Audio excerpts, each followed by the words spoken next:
a good idea. Good. All right. Welcome, everyone. It is 8 o'clock.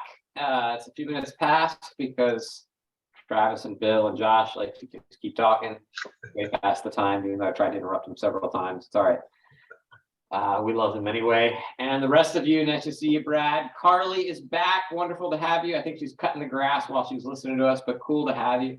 Have her. Davin is, his schedule is not as bad anymore, so he's here 2 weeks in a row. Nice. Hi, Mary. I don't see Karen or Fran, but I know what they look like. Fran was on a little while ago. Karen's on here all the time. Sarah's driving. Richard Petrie, how are you, sir? Nice to see you. Haven't seen you in a long time, Indiana buddy. And yeah. Todd is down there in the dark with the crickets, I'm sure. And Ed Robinson, Edward Robeson. All right. I don't remember. Actually, I think I do remember that name. And Lisa. Good to see you guys. And I don't know who's on Facebook Live, but wonderful to have you. I'm sure a few more people will be coming. If they're not, it's still a great group. Let me pray for us. Dear Jesus, thank you very much for another beautiful day. Thank you for this group that really wants us to understand you a little bit more and hang out together. And I thank you for good friendships. I thank you for the friendships that have been developed just from this Zoom link, not just with me, but with each other. And I see that stuff all the time. And it's wonderful to see.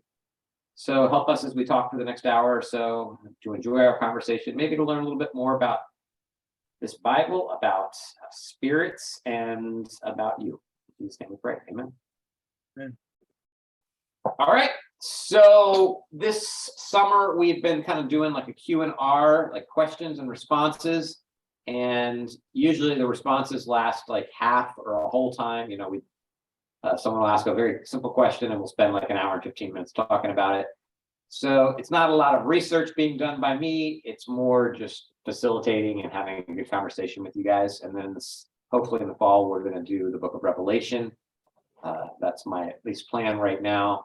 But the questions that have come up recently have been ones about spiritual beings, demons, angels, the Satan. We talked about the Satan last week a little bit.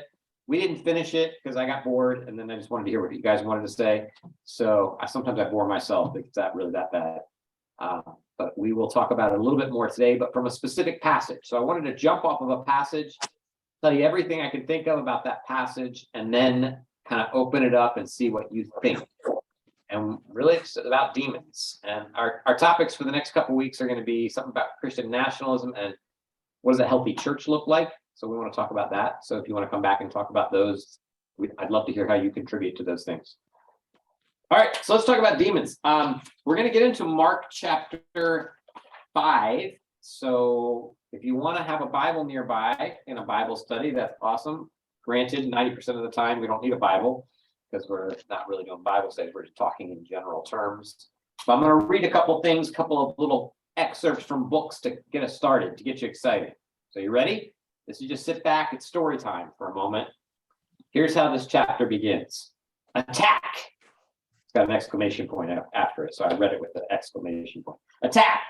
The black spirits threw fear and caution to the wind and descended on Ashton in a torrent of chaos and evil. Wings roaring, sulfur streaming, blotting out the light, clashing with angelic warriors all over the town. Up and down the streets they soared, tumbling, clashing, hacking with swords of fire and heat at heaven's warriors, dashing through traffic, ambushing at corners, streaking through buildings and wreaking confusion, shrieking their war cries, fully abandoned to keeping the angels on edge in battle, no matter what the cost, no matter what the loss. All right, you guys heard that before? Anyone know where that comes from? Rich knows? You can just yell stuff in the out. You don't have to raise your hand, dude. Is that from Piercing the Darkness? It is. Oh my gosh, that was so impressive. It's Piercing or Present. I can't remember. I just grabbed. Nice job. Does anyone else remember Piercing in Present Darkness? Frank Peretti. Like, what was this? The 80s, I guess. And it was all 80s and 90s, bro. Yeah, maybe. They made a comic out of it, dude. It was awesome. Really? You ever see the graphic novel for it? It was great. Oh, I never saw. Oh, that would have been pretty cool. I was wondering what the angels look like in his picture. You know, they must have been like muscles with, just ripped. Dude, it was great. They had armor and they were all scaly, dude. Some of them were like wreathed in flame, but at the same time, there were like some of them had heads of different beasts, and at the same, like it was really awesome. And then the demons were just like, I would say like the Morgoth of, like Lord of the Rings epic, the Balrog. I was like, all right, only me and Rich are nerding out to Frank Peretti. Nobody else remembers that. All right, Lisa remembers it. Heard of it. I've heard of it. Good. Bill remembers something about hearing it someday.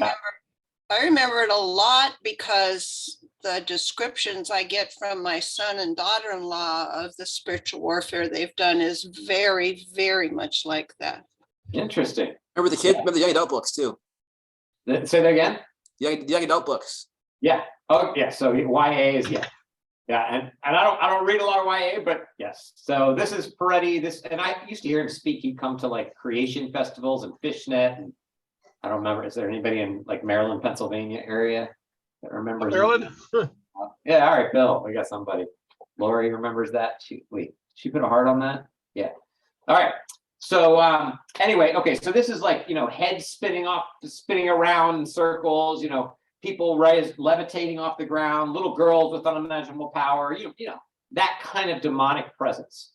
So completely fictional, right? Even though Lisa just said, that her kids, that's their picture of it, right? This story, at least, is completely fictional. So I'm going to tell you another story that someone told me. This is a personal story they told me several years ago when I lived near them. This is from a Luo tribesman.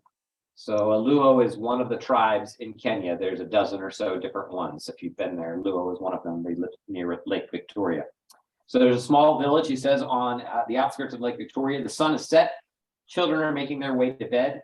There's a strange rustling outside. It's only the wind, but something isn't right. The wind increases and becomes very nearly a storm, but not a natural one. Something is far from natural about what is happening. The children huddle together on the bed. The candles have gone out, and the mother tries to comfort them. There are voices outside, men, women, children, and then the voices. The wind continues to the graves beyond the village. These voices call to the people, but there's no one there.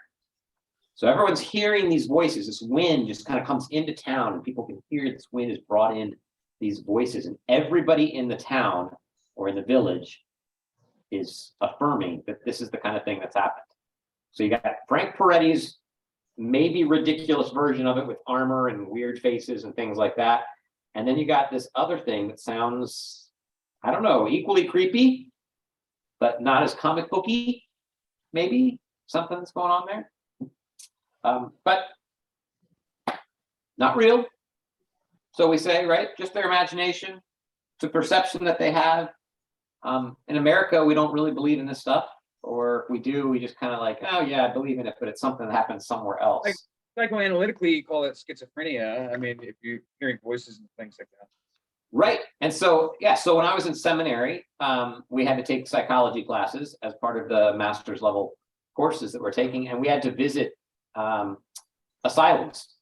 So we had to go to mental hospitals and things that are slightly more than mental hospitals, And I talked to the doctors there, and I asked them about this question. I said, "What do you think about demon possession?" And the woman just laughed at me. Right? She laughed. She's got her big MD, PhD, whatever it was. She laughed at me, and then she caught herself real quick because she thought, "Oh my gosh, this is one of those conservative fundamentalist wackos." Right? I don't want to be rude to them. And of course, I was a kid, 26. Well, a kid 26 isn't that much of a kid, but she didn't believe in it, and just the idea is completely ludicrous to her.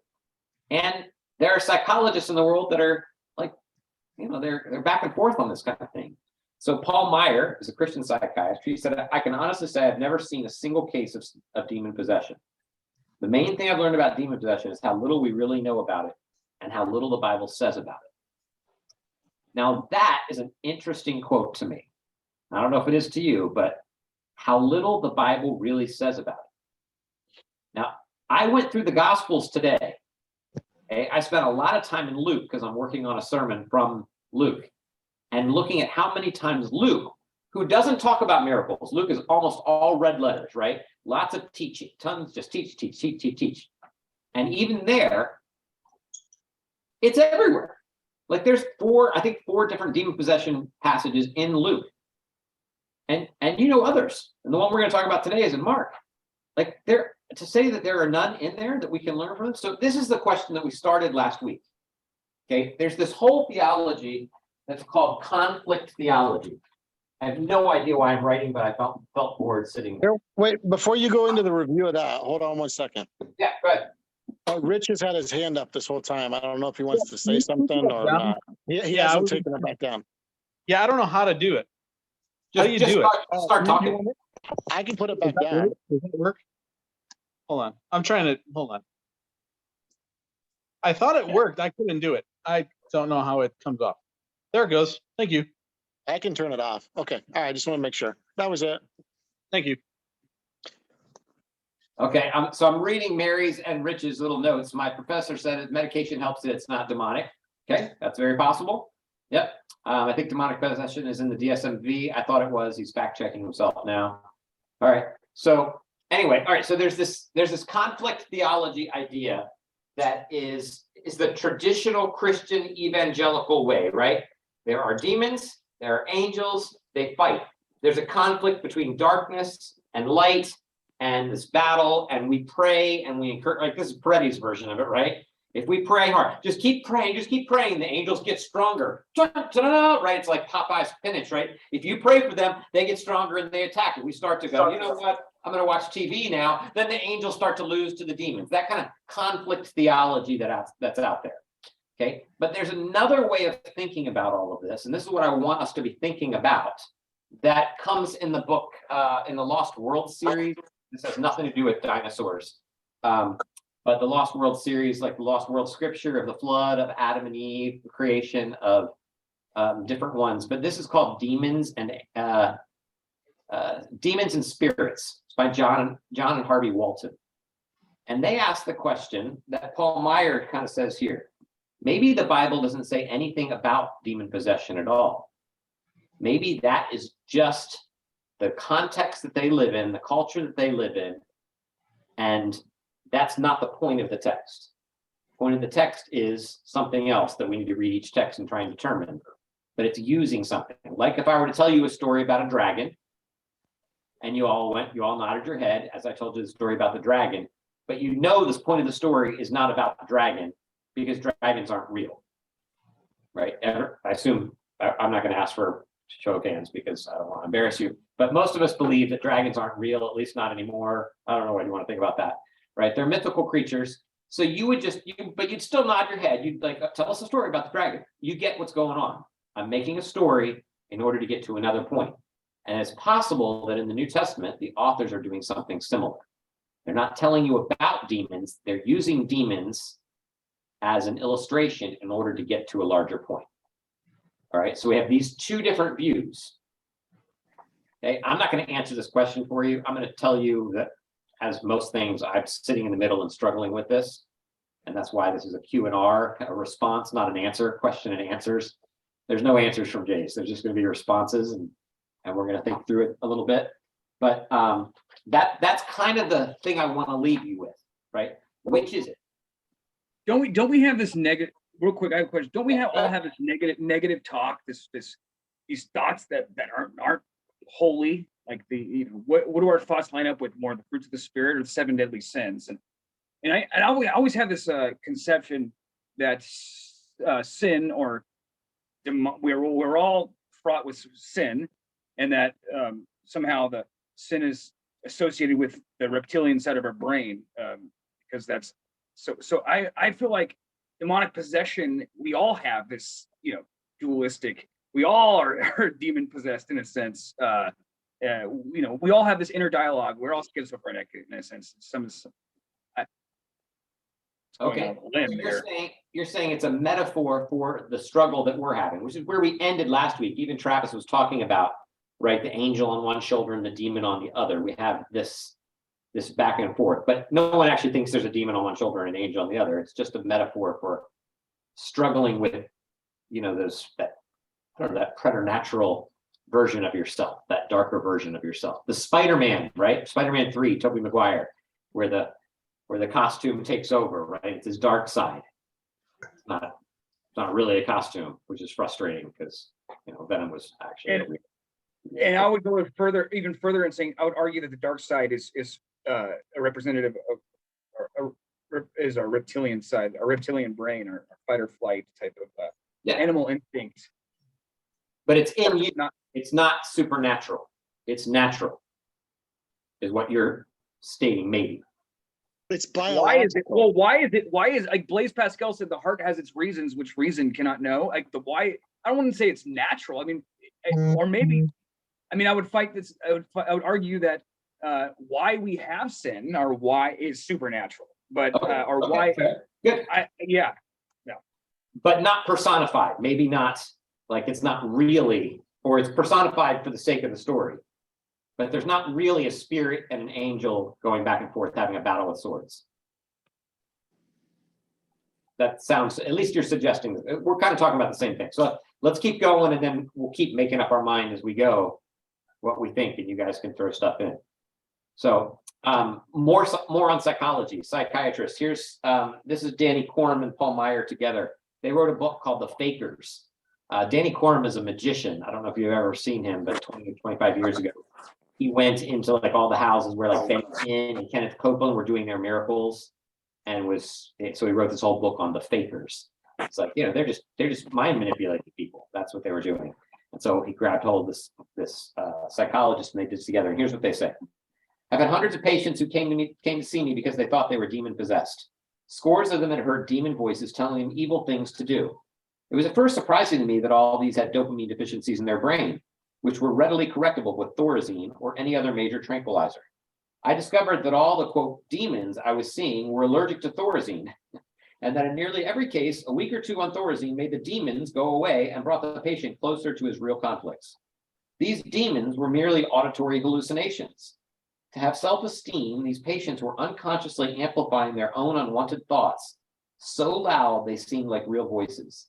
They felt less guilty when they could convince themselves that these thoughts were coming from an external source, demons, rather than from within themselves.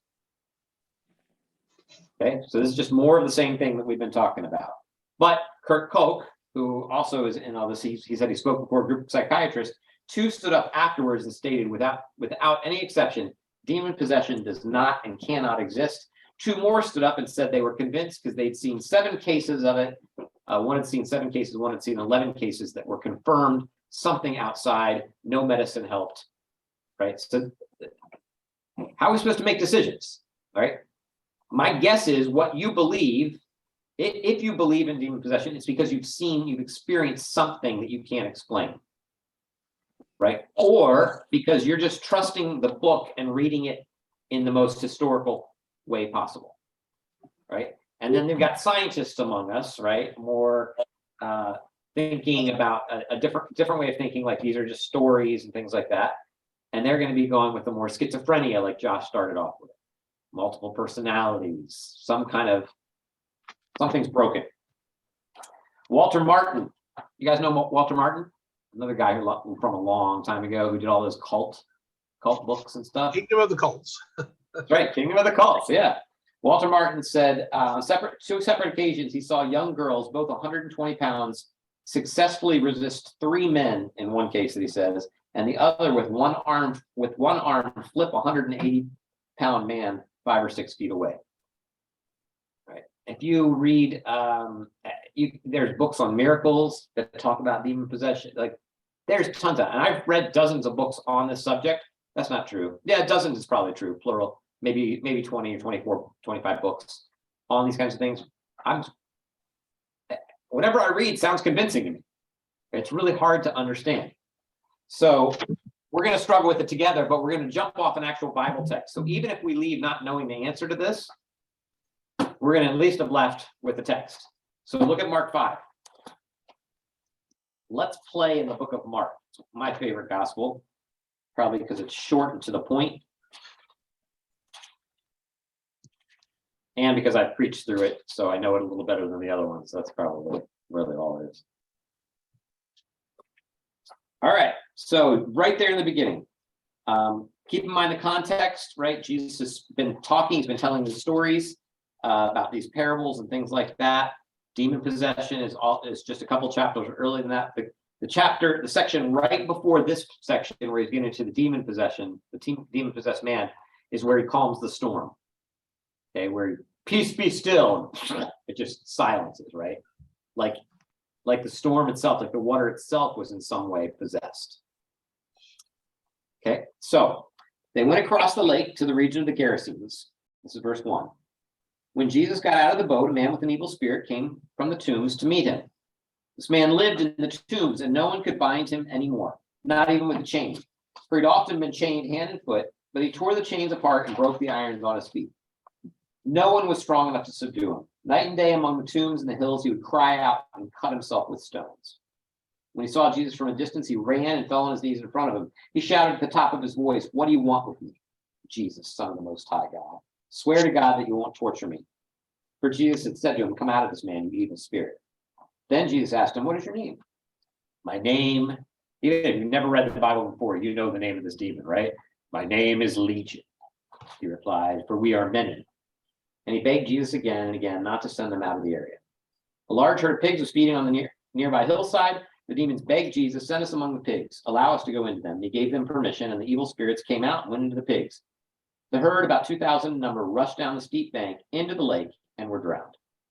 Those tending the pigs ran off and reported this in town and countryside, and the people went out to see what had happened. When they came to Jesus, they saw the man had been demon possessed by the legion of demons sitting there, dressed and in his right mind, and they were afraid.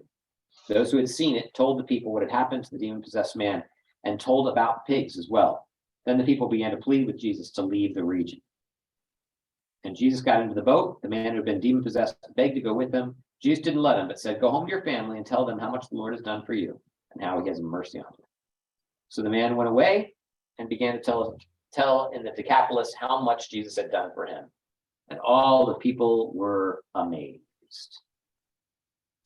All right, so Mark has a bunch of themes in it. Okay, we got to look at this passage. You got to have the big picture too. The main theme hits in chapter 8 of Mark. It is what we've been leading up to. That's why Mark is so cool. Halfway through the book, the second half begins, and the second half is all about the passion narrative.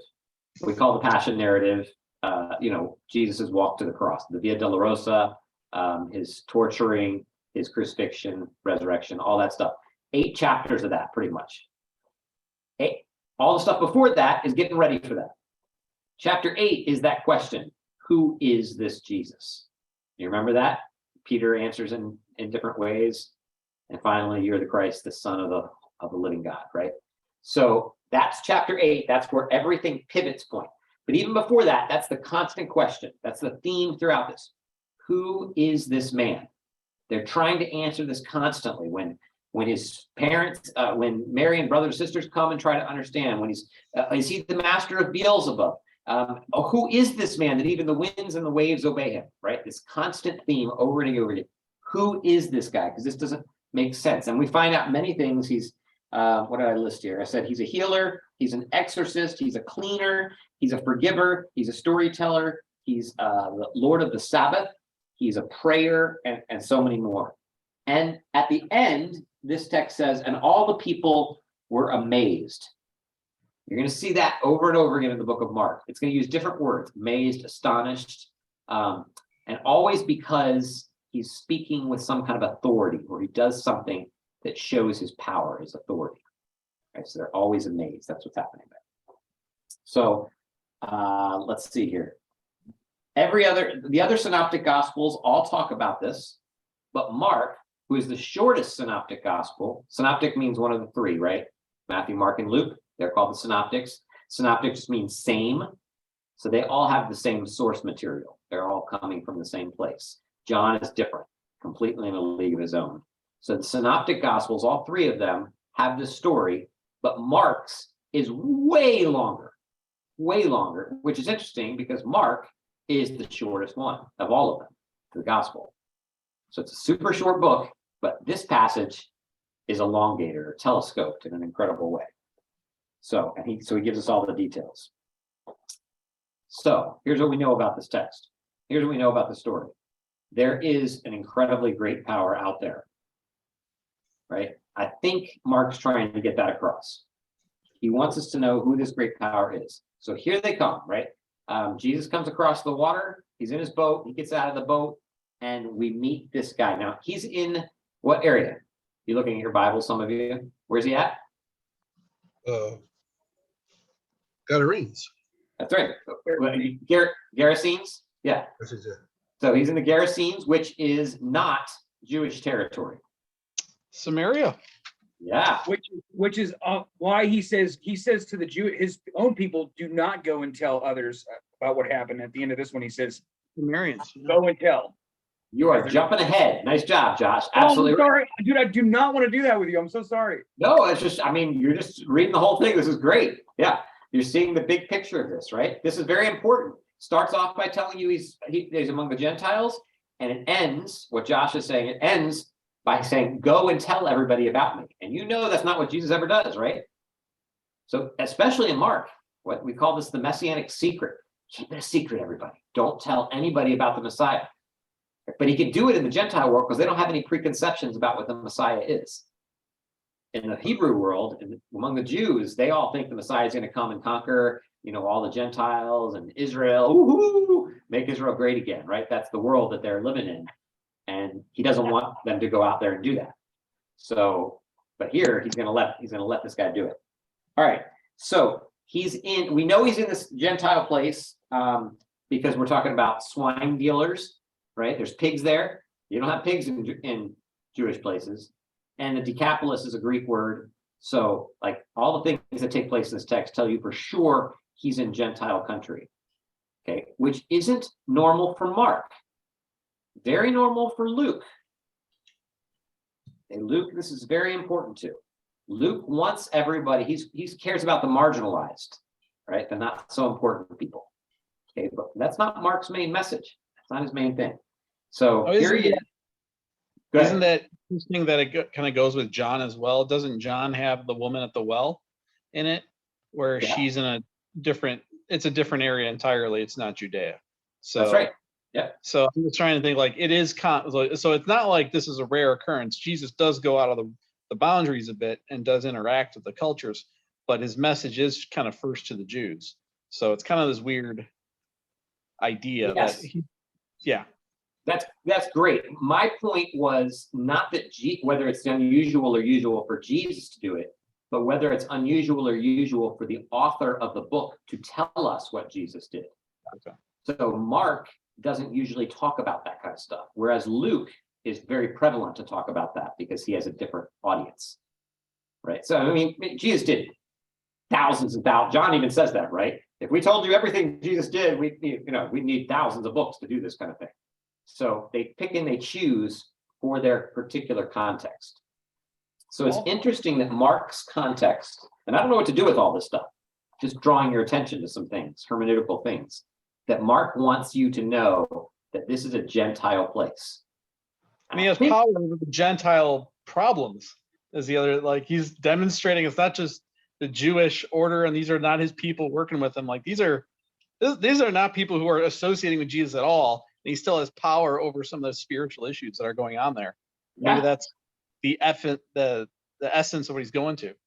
That might be exactly it. Yeah. What about Jesus casting the demons into the herd of pigs and then all the pigs going off into the sea? I mean, this is a lot of money here for them in this day. It's maybe making a statement. I would argue that Jesus is bad for business. Yeah, he is bad for business, especially that kind of business, right? And that's my point. That's one of the points I want to make here is because they're in Gentile world, there's pigs. He's intent on telling you these things, right? He didn't send them into sheep. He didn't just throw the demons out. He sent them into pigs. Okay, now there's probably some comical reasons for that, for his readers, right? Pigs fly, dude. When pigs fly. There you go. When pigs fly. There it is. It happened. But I don't think it's just comical. I think there's something here, especially if you know Leviticus well, as his readers would, right? Leviticus, all the chapters around that central point. Remember, there's in the middle of Leviticus, you have the Yom Kippur, and then on either side of the Yom Kippur section, you've got all these ritual purity laws, and then priesthood laws, and then sacrifices and festivals. So that's how the book of Leviticus is set up in this pericope kind of a way. But the ritual purity, which Yom Kippur takes care of, right? That ritual, when it becomes impure, this, another word for impurity is uncleanness, right? And that's what we're going to find constantly in this text. We've got demons, which are sources of uncleanness. We've got pigs, sources of uncleanness. We got Gentile places, sources of uncleanness. Okay, everything in here. And we've got tombs, okay, sources of uncleanness. Read through the Levitical laws and you're going to find out all the things you can't do. And these are all things that you don't have anything to do with. Okay, you're supposed to stay away from anything unclean.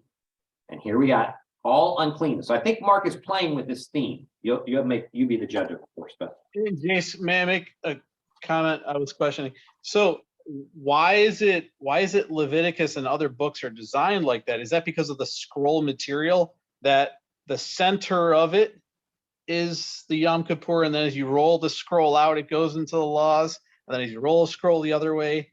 I never thought about the scroll itself and its material. I don't know if that was a big deal, because the center of it was always an important part. I don't know. yeah, Of how I don't know if they always rolled both pieces in equally, or whether they rolled one all the way in. That's a great question. I need to know something about scrolls from that time, and I don't know that stuff. That's kind of cool. And that was it's just something I bet, like the material. Somebody had said, like, I had a professor at college who would always grab a book of the Bible or a letter of Paul or Peter and would write it all out in one scroll form, so that it would seem like the way that he would approach it is as this one piece material. But I know that codexes were part of the biblical canon in the New Testament era, but like the anything in the Old Testament was kind of based on this scroll literature or parchment base. So you had this weird way in which they had to unroll or unfurl the material. So I don't know if that has hold any credence, but that was something I remember in college. So, So are there any other Near East literature documents that have chiastic stuff in them, or is it just the Bible? Oh yeah, no, it's a normal feature of the ancient Near Eastern literature and less ancient Near Eastern literature. So it's just a common writing tool too. But maybe it has to do with the scrolls, maybe not, I guess. yeah, maybe, yeah. But it is art, and there's an art. It'd be like there being sonnets in Shakespeare's time. Well, it's just, that's what they were doing. Yep. So it's a style, but it's a theological style as well, right? So they're trying to focus you on that central piece. So Yom Kippur is for sure the center of all of Torah, right? The Day of Atonement. It's how will you be atoned when you become impure, right? So that's the middle of, that's Leviticus 16, right? That's that little section. And then it goes out from there. And then of course you've got Exodus on one side and Numbers on the other. And then you've got Genesis and Deuteronomy. So it's the center of all of the Torah, and it moves out from there. And I think it's intentional. I mean, it's kind of hard for me to make that argument if I don't know the authors, but it seems very, very specific, especially when you've got ritual purity on either side, and you've got priests on going out from there, and then you've got festivals and rituals on that, the things you have to do, sacrifices and stuff like that, in order to stay within the good graces. So in that ritual purity area is all these uncleanness laws, right? Don't sleep with your mother-in-law. Don't sleep with your father's wife. Don't sleep with your aunt. Don't sleep with animals. Don't sleep with the same sex. I mean, there's like a list of don't sleep with people, right? Things that you shouldn't sleep with.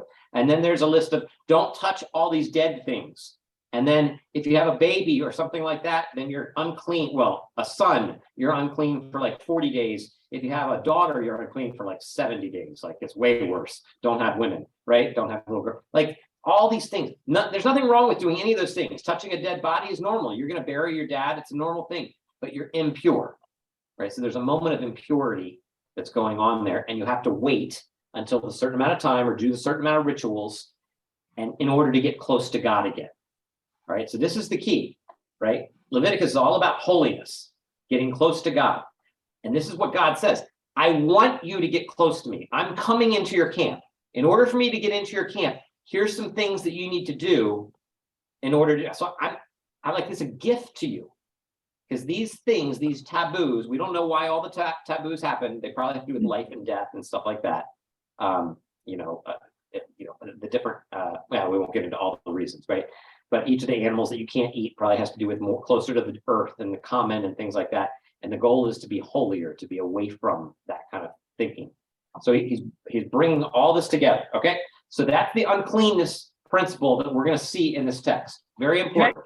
Can I add to that real quick? Sure. Yeah. Okay, so if God's wishing to come in to this uncleanliness, we have to get clean to get in. He's also, we talked about demonic possession at the beginning of this class. Now, we also talk about Holy Spirit possession as a Christian. And so is demon being, and we also, if you're a fundamentalist and you like the idea of fear mongering and you talk about hell, and it's like, if you don't accept this, you're going to hell. Let's get away from that and maybe talk about Holy Spirit possession. Is being demon possessed lack of Holy Spirit possession? Is that what that means? Is that if we already have this demon in us, so to speak, if we don't accept the Holy Spirit, then is that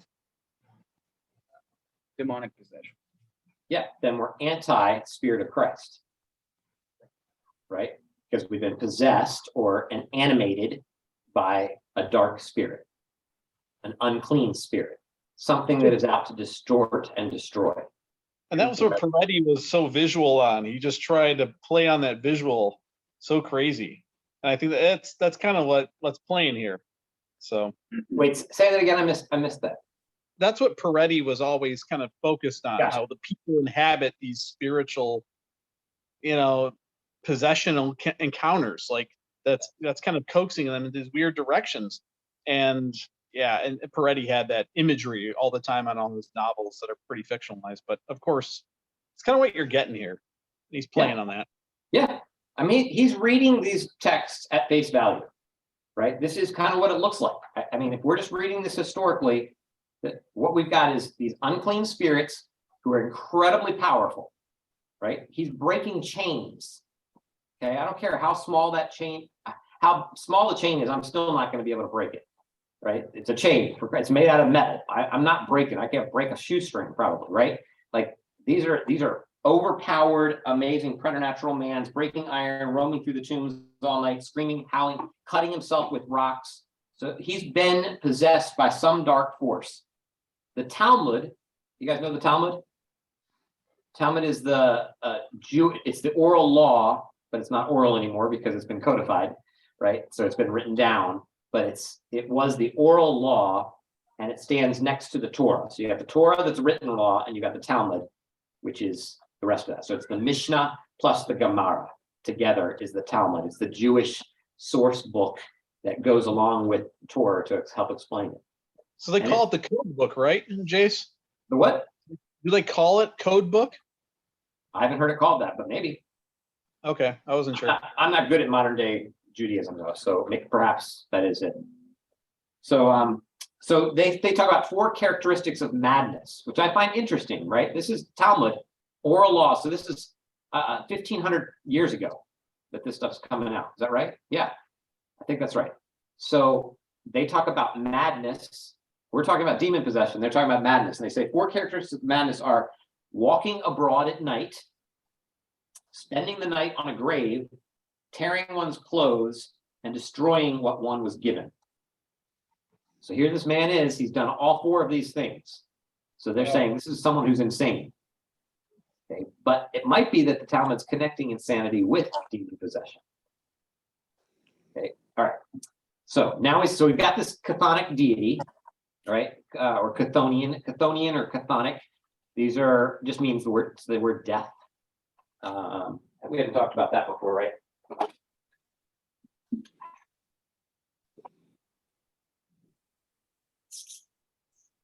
Oh my gosh, Chthonian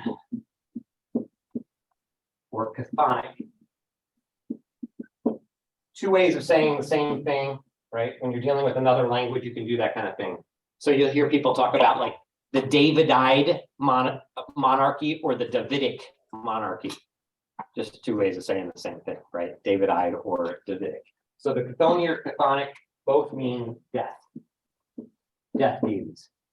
And death deities are all about that, somehow bringing distortion or destruction into the world. That's their job, especially destroying anything created in the Tselum, Tsellum, Tselum, or icon, Eikon.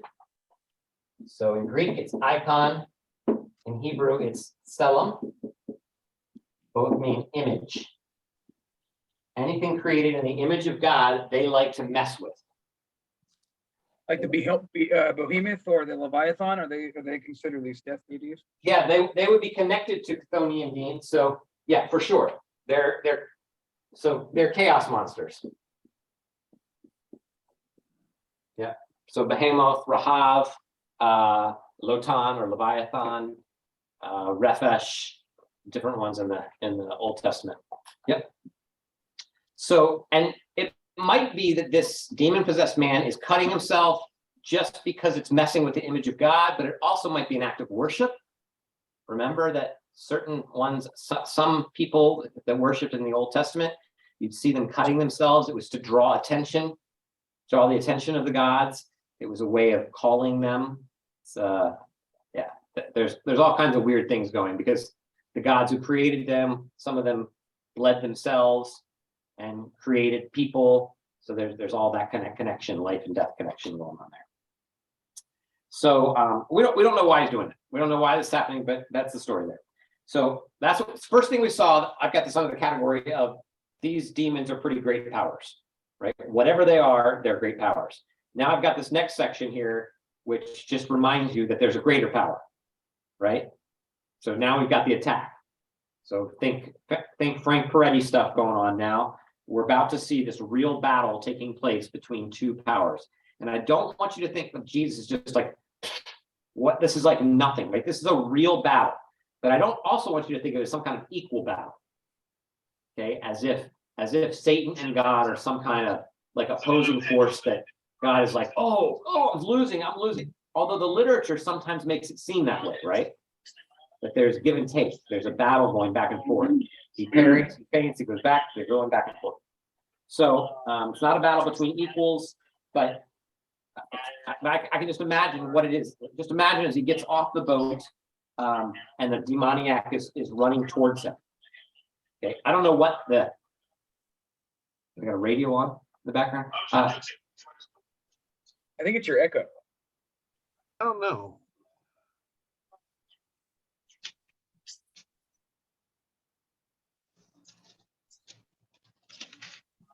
It's a demon. It's a demon. It's a little demon. Kill the demon. Hey, Jace, was it Manichaeism that was equal, that thought it was equally powers were equal, this dualism? Can you hear me? Yeah, Manichaeism is a kind of Gnosticism that had dualism involved in it. Yeah. Yeah, I don't know that much about Manichaeism. You could probably teach me way more about that than I could say, because Probably not. you study that stuff more than me. All right, so here we got the demoniac. He's running straight at him, and I'm just constantly I'm trying to put this in movie version, right? What are the disciples thinking right now? What's going on in their minds? Are they like, yeah, not just the disciple, but the people who met him at the boat or stuff like, yeah, we got that weird guy over there. We've tried to chain him up a bunch of times, but he's too powerful. Let's just try to avoid him. And so maybe they're starting to skirt around, but I can see Jesus, right? I just picture him like looking over the heads of the people in his way, like, really? There's something really powerful over there, and we're trying to avoid him, and just kind of like scooting them away. Like I want to see like curiosity, but more than curiosity, compassion. He's like playing. What? He's playing with them. Come on. Yeah. And so now here comes the demoniac, right?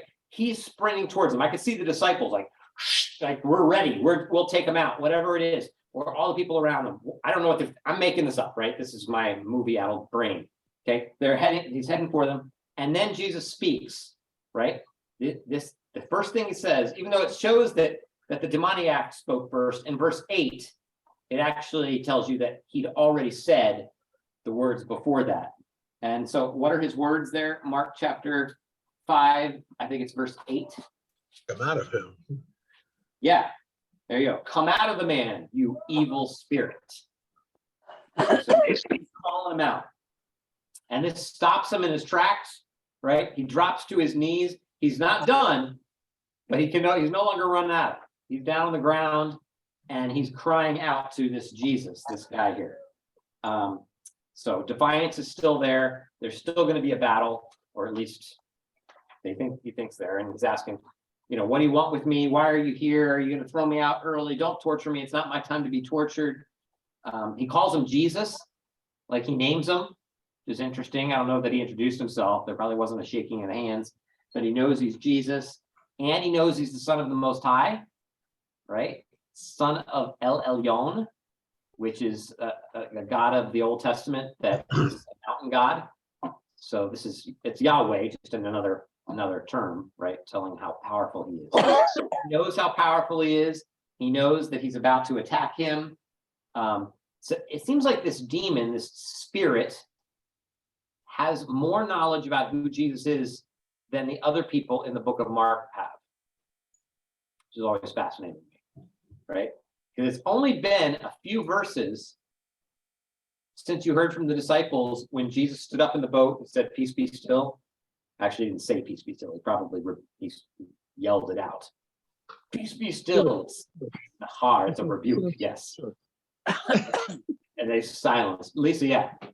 You think maybe the demons knew Jesus before? That's interesting. Yeah, perhaps.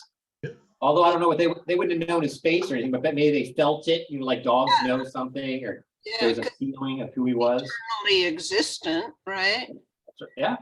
I bet he could sense the presence of the demons as well, but who knows?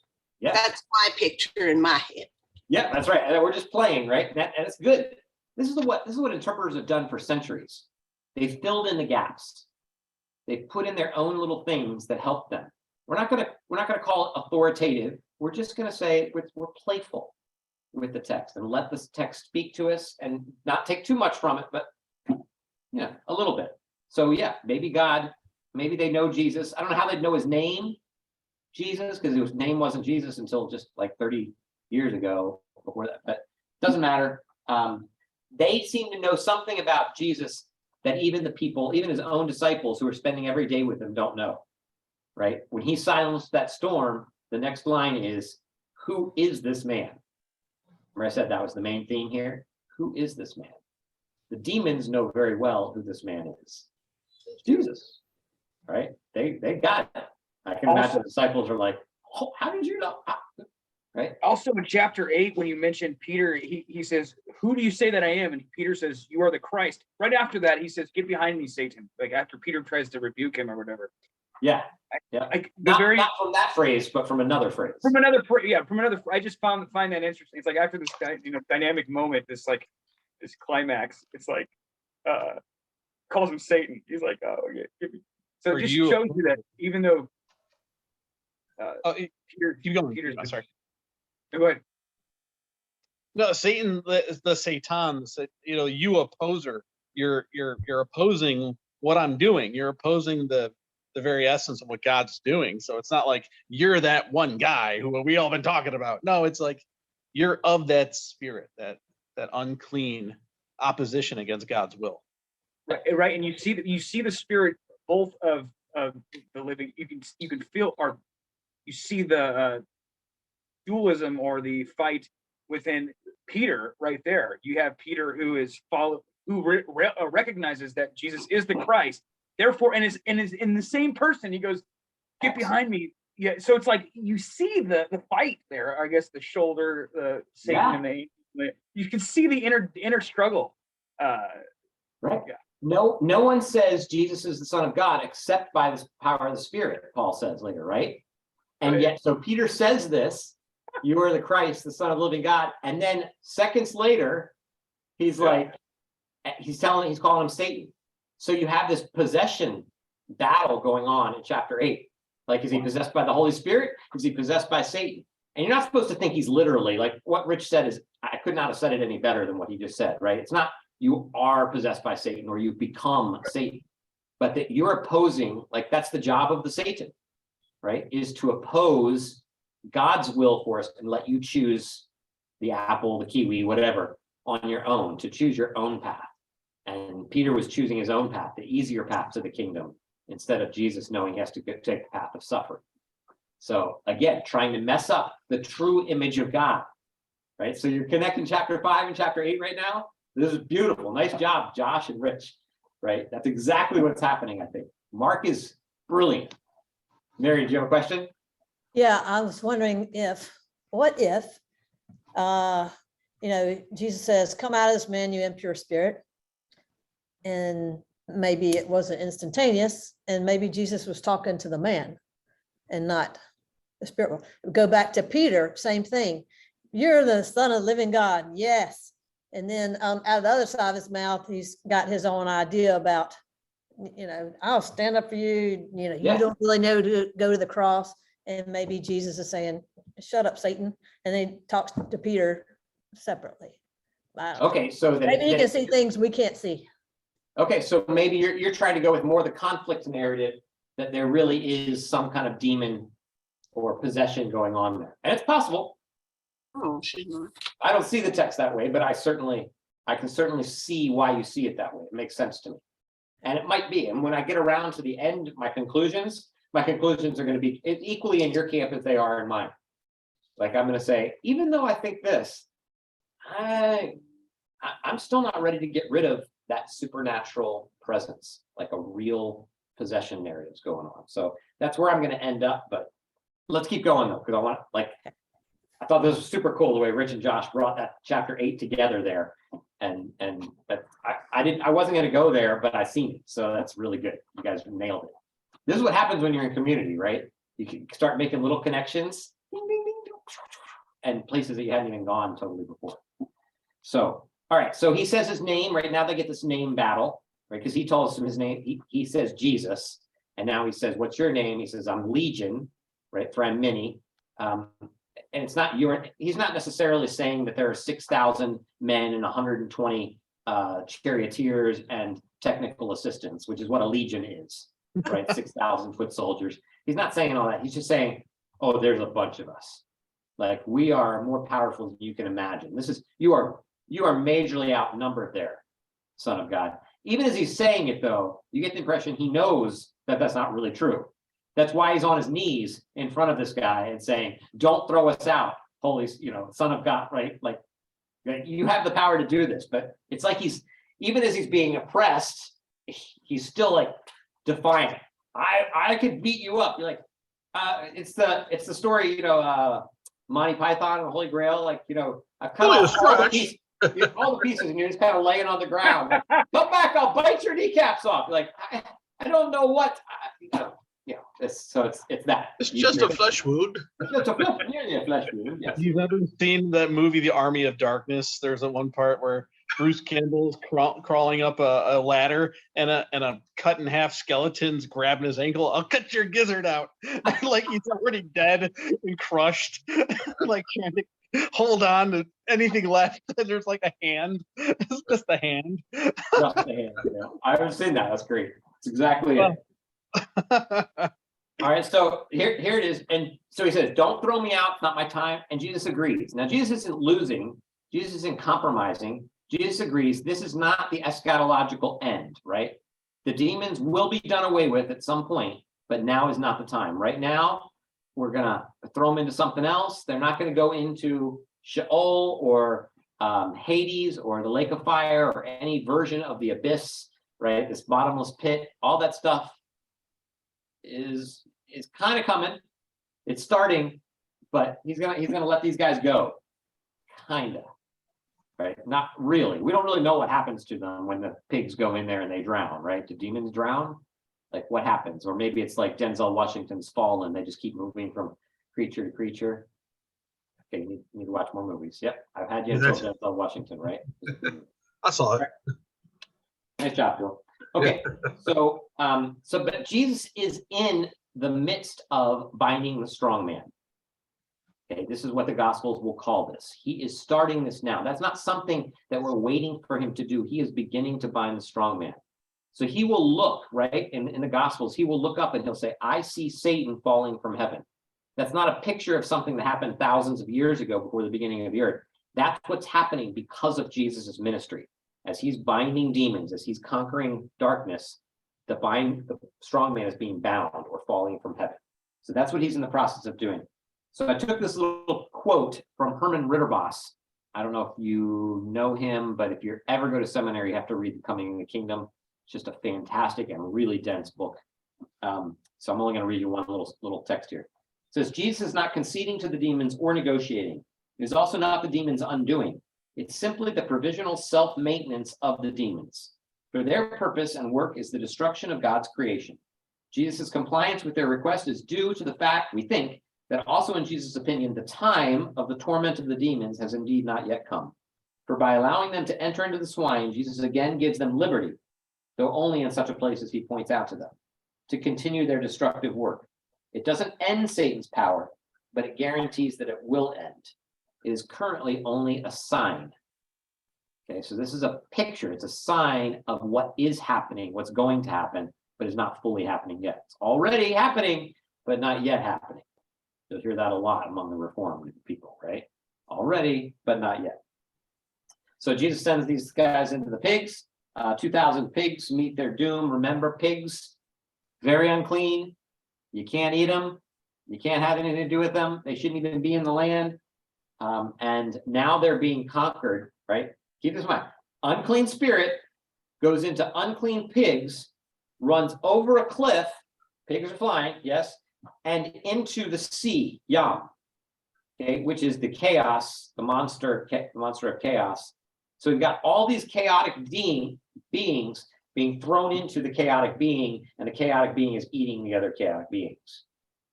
Okay, so this is how God fights battles, right? He's like, okay, you bad guy, you bad guy, you bad guy, and then they all just destroy themselves, which is very cool. It's a take. I wonder if it's a callback to the Red Sea battle, because that's exactly what happens in the Red Sea. Pharaoh, who's called in the Psalms the Rahav, or the sea creature, right? And who has the Nile, right? The snake in the Nile and all that stuff, is attacking them. And God splits open the Red Sea, the Yam Suf, the Sea of Reeds. He splits open. He attacks the sea, splits it open, lets them go inside, and then he lets it go back. Right, so he uncreates the sea, then he creates it, lets it go. As he creates it again, this Yam, it destroys chaos. It's happening again. The sea is eating up the unclean. Okay, so this is God constantly doing battle with chaos. So this is all under the category of the greater power, right? Can I add to that real quick? Go, Josh, go, yes. In Job, like it seems like the Satan, it is the Satan, the accuser, and God are in cahoots, trying to, Satan says to him, they're not in cahoots, but he says, I will test your servant. The only reason he worships you is because you blessed him, right? And then at the end, that's the prologue. The epilogue is the end. The whole point is that, Job's friends who are saying to him, you've done something wrong. That's why you're being cursed. And it's like, I've done nothing wrong. And at the end, mainly, God starts talking about creation and how we don't understand, and how we don't understand why things are chaotic and why they're not. And at the end, Job says something beautiful, and he says, I have heard of you by the hearing of the ear, but now my eye has seen you. Therefore, I retract and I repent in dust and ashes. And so there's this, or he says at the beginning, I know that you can do all things. So there's basically this wisdom literature saying that we don't know God, therefore we can't understand why there's evil in the world, or why there is this chaos monster. I just kept on thinking that, and I'm excited out, obviously. But why? The real question is, why is there chaos? Why is there evil? Why? That's the weird question. And Todd, I can picture Todd asking this. Even though he's not going to speak until the end, but. Yeah, the problem of evil is that perennial question, right? It's the question that we don't know how to answer. How did this begin? Well, doesn't Jesus give like a summation briefly before he heals the woman and her daughter? In chapter 7, verse 21 through 23, he kind of gives a very concise, kind of like humans are the fault of this kind of like, this is kind of self-inflicted in some respect. maybe against the Job narrative a little bit, but Job was righteous though. I don't know. That's a really weird thing to say. Like I don't know in how we have to categorize the different levels of persecution and suffering to God's omnipotence and but that seems to be like where it's like Jesus is at least talking about this specific context right before he goes in and just heals another one. But this is another different scenario that talks about, all right, what are we doing here? Why am I healing demons of all sorts? And I think that I want you to cover the end of chapter 7. Actually, I wasn't sure if like you were going to get to that one, but I don't know if that's up your wheelhouse right now. But I wasn't, although you mean not the end of chapter 7, but chapter verses 20 through 23? No, after 23. I think it's like then he goes to the region of Tyre and Sidon, and then he beats the woman whose little daughter had an unclean spirit, and she was the Syrophoenician, and he had said about that whole thing about the dogs. Why should I throw bread to the dogs? Yeah. And kind of like semi insults her, but she astounds him with the faith, and that faith heals her. So it's really this interesting, like Jesus didn't actually heal. I don't know, it's kind of weird, but that moment wasn't Jesus doing the healing. It kind of like led up to where that uncleanness came from. It was the lack of faith or something. I don't know what's going on there. So that's why I wanted you to transpose it a little bit and see if that's something you can jump into. But yeah, I haven't looked at that, but that's a very cool connection. Maybe we should just start at Mark 1 and work our way through. That would be fun. It would keep me from doing Revelation because I'm sorry, guys. Getting scared. But you started off with noticing the uncleanness in verse 20, which I didn't look at it and make a connection with. But what comes out of a man is what makes him unclean. So again, we're talking about the impurity, right? Leviticus laws.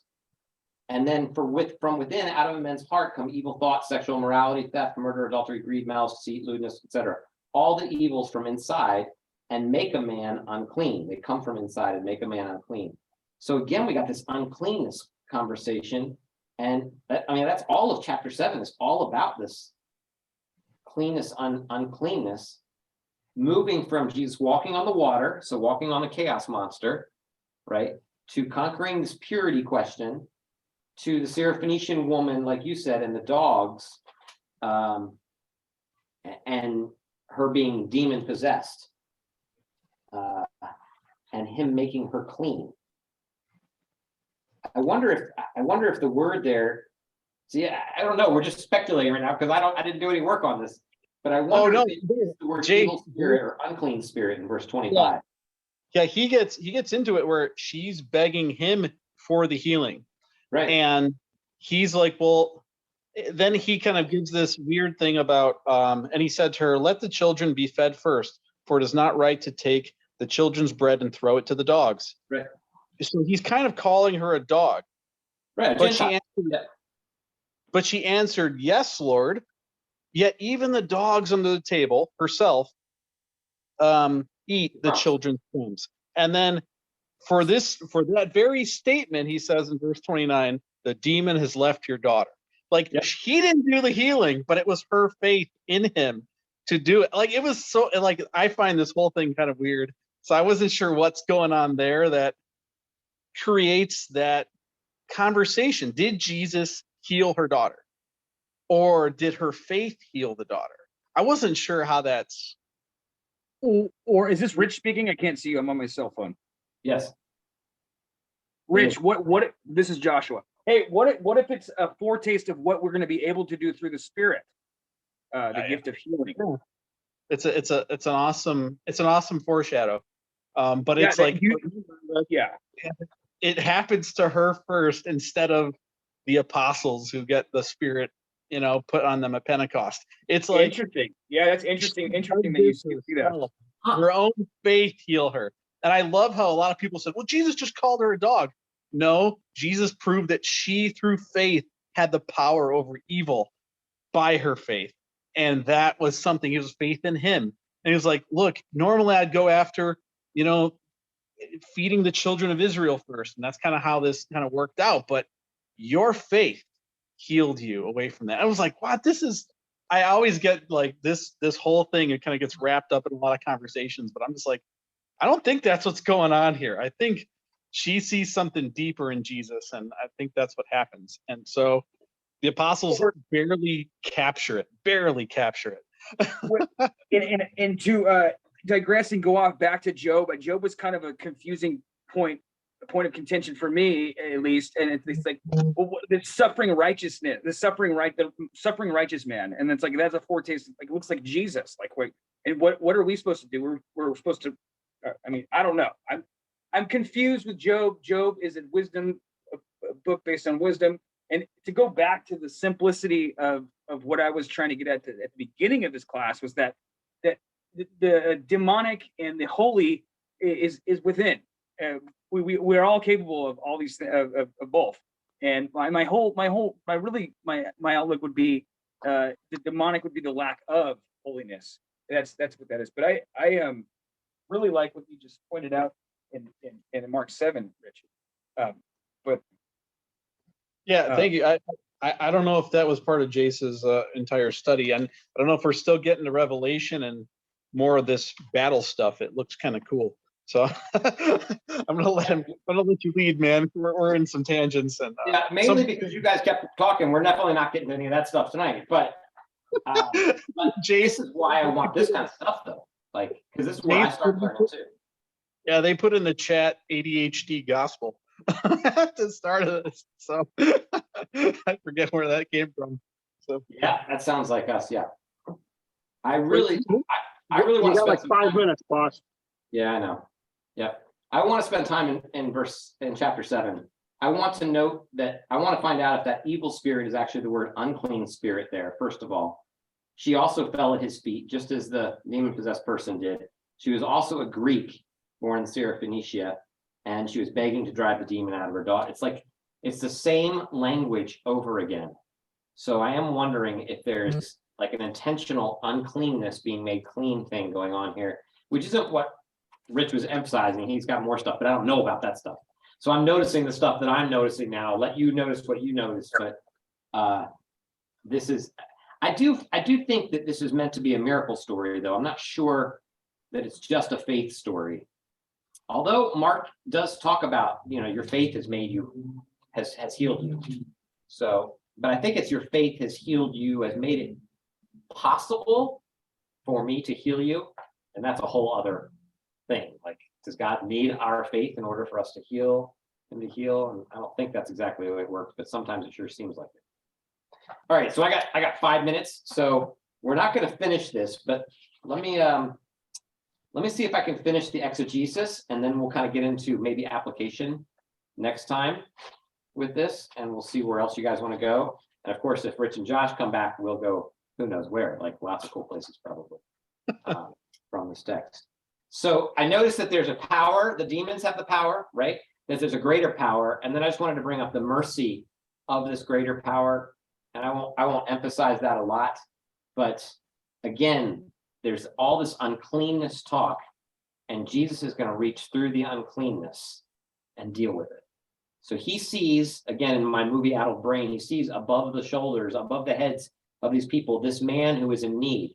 And it's not about him torturing pigs. It's not like Jesus loves torturing pigs or anything, right? That's throwing in the ancient Near Eastern custom that pigs are unclean. But what's most important, I think, to Jesus is this man, right? And everything else is subservient to this man. Right? Everything else doesn't matter. I'm focused on this man who needs healing. He needs to be made clean. He needs to be brought into the presence, right? That's what Leviticus is all about, being brought into his presence again. Right? Leviticus is the first time that God says, I want you to come back into my presence, since he kicked them out and eat it. So now we get this, and this is the constant refrain throughout all the Bible, and it doesn't happen fully. They can't get into the presence again fully. It's the constant battle all throughout the Old Testament, right? Of them coming into the presence, but not being quite able to get into it. There's always priests that have to mediate. And now Jesus is like right in their presence, and he's grabbing hold of people. He's reaching right through this darkness and this uncleanness and creating cleanness. So where it's supposed to make him unholy, what it does is it creates holiness in all of them, which is just amazing. And this mercy that he does. So of course, yeah, he makes it really bad for them. And so I called this, for the pig herders and for the people of that, they want to get rid of him. He's bad for business. So I called this, there's a fear of this greater compassionate power, right? Which is probably a good thing for all of us to remember. And, there's a time for fear. There's a time for fearing this son of El Elyon, this God. So, because when Jesus comes, all the norms are done away with. Now everything gets a little bit different. And it seems like the people are happy. We're not happy, but they're fine with this guy who is this malevolent force, breaking chains, doing all these crazy things. What they're not fine. What? You mean benevolent, not malevolent? No, he's malevolent. Oh, you mean Jesus being malevolent to the demons? No, No, talking about they're being fine fine with with the the big man. malevolent demon-possessed man, the man doing all these terrible, terrible things. That's what I was trying to say, even if I said it poorly. They're fine with that, but they're not fine with this Jesus who comes in and takes care of them, right? Which sounds like us too, right? Like this is just, let's let that over here. We're fine. And when someone starts showing compassion, like, that's really inconvenient. It's really messing up my day. The stock market's going down now because of what's happened, whatever it is, if it messes us up, we get a little ticked off. But we're probably not trying to get into the application right now. Sin is comfortable. Yeah, sin is comfortable. It's that line from Batman about, people knowing their place, so. Yeah. Mhm. That's good. I can my blow last- up, I can blow up, a whole, war, and that's okay. But if I blow up just one hospital, people freak out. Just Yeah. one. As long as it fits the routine, we're okay with it. Yeah, that's a good illustration. I should put this in here in case I teach it again. That's good. Mhm. Yeah, and the last one was talking about this greater power, telling about the greater power, this greater compassionate power. And I think Josh had already talked about this, right? The idea that he's telling him to go in and to go back and tell people about him. So now this news of this greater benevolent power is happening. So, now we've got a crusade into the Gentile world, which is what Paul is going to jump in on, right? And say, that's what it's all about, is connecting this family with this family.